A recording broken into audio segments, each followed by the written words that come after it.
Bueno, pues muy buenas a todos. Yo me llamo David, espero que se oiga. Trabajo en un canal de YouTube y me dedico a la divulgación científica desde hace ya unos pocos años. Y de lo que vamos a hablar hoy precisamente es de la divulgación científica y de los problemas que tenemos los divulgadores para hacer que la ciencia pueda llegar a vuestros oídos, a vuestros ojos, a vuestros cerebros. Entonces, antes que nada, me gustaría un poco hacer una explicación de qué es realmente la divulgación científica. Esto es un ejemplo de uno de los vídeos que nosotros hacemos en el canal. Se llama Memorias de Dolly, ¿vale? Estaba puesto antes, para quien no lo sepa, es un canal que ya es bastante grande, afortunadamente.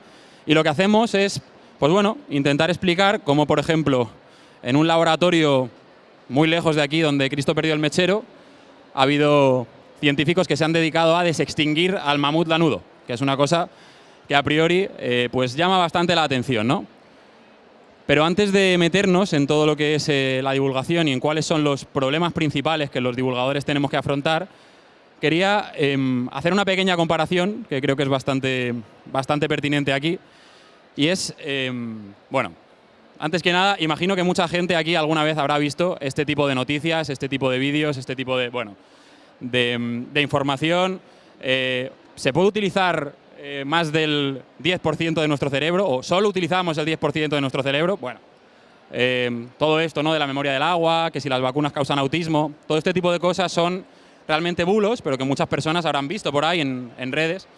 Entonces, la pregunta que yo me hago con todo esto es si esto ha llegado a tantos de nosotros, porque estoy convencido que esto ha llegado a muchas personas, ¿qué está fallando? Entonces, lo que yo creo que está ocurriendo, y lo que muchos divulgadores creemos que está ocurriendo, es que hay un teléfono escacharrado. No sé si sabéis cuál es el juego del teléfono escacharrado. Es ese juego donde todos nos ponemos en línea y le decimos una palabra a la persona de nuestra izquierda, a nuestra derecha, y esa palabra pues tiene que llegar al final y tenemos que averiguar qué palabra ha dicho el que estaba primero, ¿no?, en la línea. Pues en ciencia pasa un poco lo mismo, ¿vale? Resulta que la ciencia ocurre en laboratorios donde hay un montón de científicos que hacen cosas muy locas que nadie entiende y realmente muchas veces ni siquiera lo entienden entre ellos. Es decir, un colega tuyo, yo de hecho antes de dedicarme al mundo de la divulgación, yo he hecho un doctorado en biotecnología y muchas veces nos pasaba que mi propio compañero hacía algo que yo no sabía muy bien cómo funcionaba y que no llegaba a entender del todo. Esto quiere decir que la ciencia está muy especializada. Hace un tiempo, hace unos siglos, igual te tocaba estudiar un órgano y, oye, lo tenías más fácil. Por ejemplo, abrías un corazón, diseccionabas un hígado. Pero claro, ahora, por ejemplo, dentro del mundo de la biología sanitaria, es más complicado, porque igual trabajas con un trocito muy pequeño, una parte minúscula de una proteína que está dentro de un tejido, dentro de un órgano. Entonces, esto quiere decir que la ciencia está muy, pero que muy especializada. Y eso, al final, hace que los científicos tengan que compartir su información entre ellos. Este sería uno de los puntos, ¿no?, del teléfono escacharrado. El siguiente punto es el de los artículos científicos. Los científicos escriben una especie de manuscritos mágicos, a veces, ¿no?, donde la información también es muy difícil de entender para personas que no sean también académicos, es una información muy técnica. Y bueno, al final esto complica mucho la tarea de un divulgador porque tiene que hacer un ejercicio muy grande para entender lo que está ocurriendo. A ver. Vale. Luego también tenemos el siguiente punto de la cadena, que sería el periodismo y la divulgación. Aquí es donde entramos nosotros. El problema más grande que hay aquí es que muchas veces la información se simplifica en exceso y hay que entender que resumir o acortar la información, ¿vale?, no es lo mismo que sintetizarla. La idea no es acortar, la idea es que toda esa información que una persona ha podido adquirir durante muchos años, durante, en mi caso, pues no sé, 6, 7, 8 años, pues parte de eso se pueda dar de una forma mucho más digerida, pero sin perder lo importante. Muchas veces también hay otro problema con el periodismo y la divulgación, con esta tercera parte de aquí, que es que, claro, esta gente tiene que comer y a veces dar una información o dar otra da un poquito más de dinero, ¿vale? Eso es algo que os voy a comentar un poquito después. Pero bueno, el último punto es el aprendizaje y eso es lo que os llega a vosotros en vuestras casas. Y aquí tenemos un punto que a mí me preocupa bastante a día de hoy porque vivimos en el mundo de la desinformación. Entonces, a nosotros nos llegan un montón de noticias, como las que comentaba antes, la del autismo con las vacunas, la del 10% del cerebro, y tenemos que aprender a filtrarla. Entonces, la solución para avanzar en este punto sería el pensamiento crítico. Ahora os voy a comentar un poco qué es esto del pensamiento crítico, pero antes me gustaría definir un poco más de forma exacta qué es la divulgación científica, ¿vale? Porque tenemos por un lado la comunicación científica. Esto es lo que he dicho, ¿no? De que los científicos en sus laboratorios tienen que compartir información para que no se queden rezagados unos con otros. Esto es lo más técnico de todo, ¿vale? Compartir conocimiento dentro de la comunidad científica. Un ejemplo podría ser un artículo en una revista especializada como Nature. Nature es una revista de las mejores, ¿no? Donde los científicos publican estos artículos de los que hablaba. Es un público muy especialista y al final la prioridad es el rigor. Tiene que tener un lenguaje muy técnico. Por otra parte, tenemos el periodismo científico. En este caso, imaginaos que si un artículo en Nature, que es un artículo que va sobre un nuevo método para detectar vida microbiana en Marte, pues eso sería comunicación científica. Pero en el periodismo científico lo que tendríamos es un artículo en el periódico, por ejemplo, o en la radio, en la televisión, donde se hable de un nuevo estudio que encuentra posibles señales de vida en Marte. Aquí el lenguaje es más accesible, pero es informativo y sobre todo es para personas que están más interesadas en la actualidad. Pero el divulgador tiene que explicar y hacer comprender la ciencia de una forma muy distinta. En este mismo ejemplo, un divulgador podría hacer un vídeo, ¿no? Si hace vídeos, porque se puede hacer de muchas formas, hablando de si se ha encontrado agua en Marte y qué condiciones necesita la vida para existir. Entonces, aquí el público es mucho más generalista, el lenguaje tiene que ser mucho más claro y se puede hacer de muchas formas. Una de ellas, a día de hoy, es mediante el uso de las redes sociales, que aquí seguro que todos veis YouTube, TikTok, Instagram. Entonces, luego si queréis, hablamos un poquito de eso y también me podéis preguntar cómo trabajamos en YouTube. Bueno, es verdad que leer un artículo científico es muy complicado, pero cuando uno está viendo vídeos que son interesantes, que aportan curiosidad, que nos generan un poco como esa chispa, ¿no? Al final creemos que entendemos las cosas mucho mejor y eso nos hace querer seguir entendiendo, querer seguir buscándolas. Entonces, llegamos ya a la definición final. ¿Qué es la divulgación científica? Pues la divulgación científica al final es una forma de transmitir la información científica, pero manteniendo el rigor. Y muchas veces tampoco necesitamos un conocimiento previo. Yo tengo la suerte de que sí que he estudiado una carrera de biología y he hecho un doctorado, pero hay mucha gente que es muy buena divulgadora que esto no lo ha hecho y puede hacerlo muy bien también. Entonces, lo importante de esto es que la información no se pierda. Luego, otra cosa también muy importante es que el lenguaje sea accesible. Por eso esta presentación se llama que lo pueda entender tu abuela, porque eso es lo que queremos, ¿no? Que lo pueda entender todo el mundo. Otra cosa que queremos hacer también es generar curiosidad.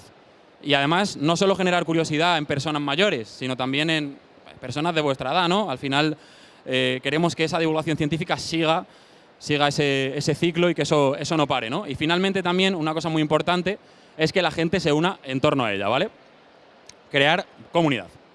Entonces, ¿cómo mantener el rigor? Una de las cosas más importantes que decía. Pues mira, voy a poner ejemplos de lo que son falacias, lo que son errores que muchas veces se cometen en la divulgación científica por si alguien, por lo que sea, aquí quiere dedicarse a ello en algún momento, pues que no los cometa.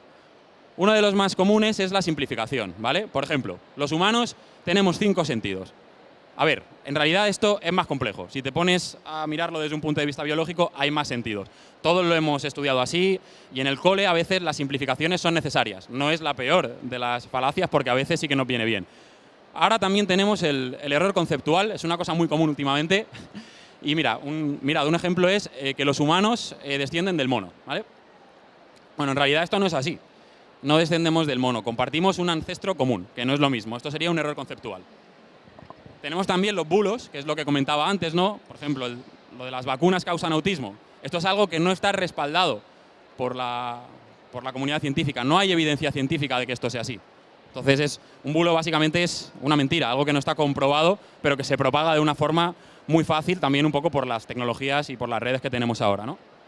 Y luego también la exageración. Por ejemplo, se ha descubierto el gen de la inteligencia. Bueno, igual se ha descubierto un gen en concreto que tiene algo que ver con el desarrollo cognitivo, pero desde luego no va a ser el gen de la inteligencia. Eso no ha ocurrido. Tenemos también una muy común, que es confundir la correlación con la causa. Por ejemplo, aquí he puesto un gráfico que es ocurre o se ve que cuando aumentan los ataques de tiburón, también aumenta la venta de helados. Esto está relacionado, pero una cosa no causa la otra. Lo que pasa es que, claro, todo esto ocurre en verano, entonces lo que pasa es que la gente va más a la playa y por lo tanto hay más ataques de tiburones y también hay más venta de helados. Finalmente tenemos el cherry picking, ¿vale? Que es como recolectar cerecitas, y esto es mostrar un estudio aislado ignorando muchos que dicen lo contrario, ¿no? Por ejemplo, si hay un pequeño estudio en algún lugar que hablaba de que las vacunas causaban autismo, pero hay un montón que lo niegan, coger solo este último. Pues esto que os estoy contando es todo lo que habría que evitar si nos queremos dedicar a la divulgación científica y hacer buena divulgación. ¿Cómo se hace la divulgación? Bueno, pues a día de hoy hay muchas plataformas. De hecho, igual alguno de vosotros ha consumido, ha visto vídeos de Quantum Fracture, Memorias de Dolly, que somos nosotros, Mario de Wonder. Se puede hacer en YouTube, en Instagram, en TikTok, en todas las redes sociales. Se hace también mediante revistas. También se puede hacer, últimamente hay pues, todo ese formato podcast que está tan de moda, ¿no? Que es gente hablando un poco como la radio de antes. Y bueno, también los libros, al final también son una plataforma muy interesante de divulgación científica que nunca se debería de perder. Y bueno, finalmente esto es un poco para, no sé cómo voy de tiempo, creo que ya me he pasado, pero no, bueno.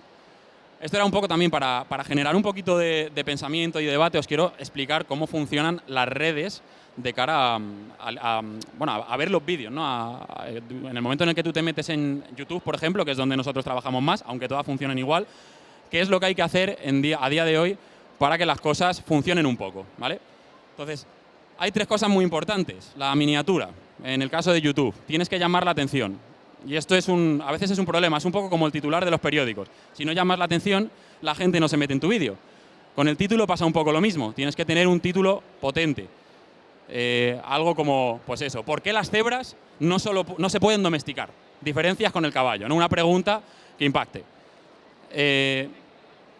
Yo aquí pongo un ejemplo siempre de cómo funciona la divulgación a día de hoy y una cosa que a mí me genera un poco de contradicciones y está muy abierta a debate, y es que, por ejemplo, en el caso de las pirámides nos podemos encontrar con distintos tipos de vídeos, ¿vale? Si nosotros queremos hacer divulgación para explicar bien cómo se construyeron las pirámides de Egipto y, por lo tanto, toda esa información sobre, seguro que alguien también ha escuchado esto, ¿no? Sobre que los aliens construyeron las pirámides de Egipto. Si queremos competir con esa información para decir, oye, no fueron los aliens, es verdad que tenemos que seguir una estrategia. ¿Qué ocurre?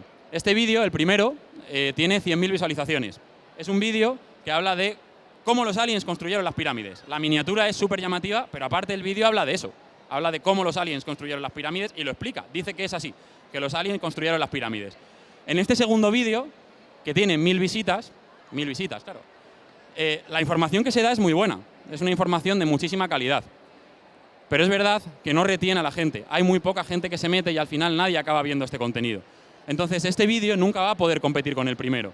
Y esto, en realidad, es problemático, porque si no tenemos un vídeo que pueda desmentir la información del primero, ¿qué hacemos?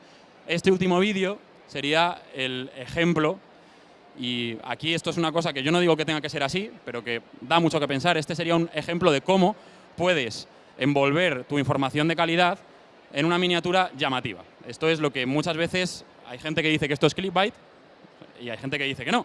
Pero es verdad que en este vídeo, si tú te metes en el tercer vídeo, la información es de calidad. Lo único que la miniatura pues, te está un poco engañando para que tú te metas dentro de información de calidad. Entonces esto a mí me genera un debate bastante grande, que es en los tiempos que vivimos, en los tiempos de la desinformación, si al final tiene sentido competir utilizando un poco pequeñas maniobras de desinformación que luego no van a ser así o no. Esto ya es un poco algo que le dejo al público y un poco a debate. Y aquí tenéis, bueno, pues ejemplos de los vídeos que hacemos nosotros en Memorias de Dolly, por si alguien se quiere meter. La verdad que me gusta mucho a mí el de los osos, está bastante chulo. Y nada, espero que os haya gustado y si tenéis alguna pregunta, pues aquí estoy para responderos.